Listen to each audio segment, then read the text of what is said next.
લીંબાયત પોલીસે night patrolling સામે સવાલો ઉઠ્યા છે। પર્વત પાટિયા વિસ્તારમાં આવેલી ભાવના જ્વેલર્સમાં ચોરીની મોટી ઘટના બની છે। જ્વેલર્સની દુકાનમાં ચોરી થઈ છે, જેમાં 2 જેટલી દુકાનોમાં બાકોરું પાડી ચોર શખ્સોએ પ્રવેશ કર્યો હતો।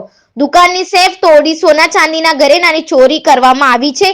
ચોરીનો આંક હજુ અંકબંધ છે। જાનબેદુ દ્વારા જ ઘટનાને અંજામ અપાયો હોવાનું પ્રાથમિક અનુમાન છે। કપડાની દુકાનમાંથી બાકોરું પાડી ચોર ઈસમ ફૂટવેરની દુકાનમાં પ્રવેશ્યો અને ત્યાંથી વધુ એક બાકોરું પાડી જ્વેલર્સની દુકાનમાં પહોંચ્યો।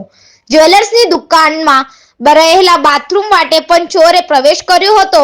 ચોર શખ્સ સીસીટીવીમાં કેદ થયો છે, જ્યારે દુકાનમાં પ્રવેશ કર્યા બાદ સીસીટીવી પણ બંધ કરી દેવામાં આવ્યા હતા। વહેલી સવારે વેપારીને જાણ થતા તરત જ પોલીસને જાણ કરાઈ હતી। બાજુમાં આવેલી નાગનેશી જેન્ટ્સવેર કપડાની દુકાનના માલિક शंका दायरा में छे अने पुलिसे तपास हाथ धरी छे।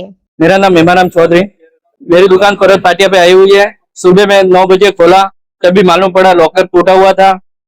अंदर से बाथरूम के अंदर से आया हुआ मानस लग रहा है, दिख रहा है क्लियर। बाजू में कपड़े की दुकान है, कपड़े की दुकान से एंट्री किया है।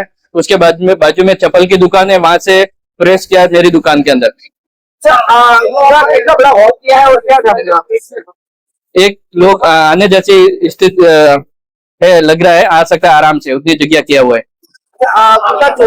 पता चला क्या हुआ? वो स्टॉक लेंगे तब मालूम पड़ेगा कितना चोरी हुआ नहीं गया, ऐसा है। पुलिस को जान दी क्या हुआ? हाँ, पुलिस को जान दी है, वही है भाई, वही है, इंक्वायरी कर रहे हैं पुलिस वाले। सीसीटीवी में क्या दिख रहा है?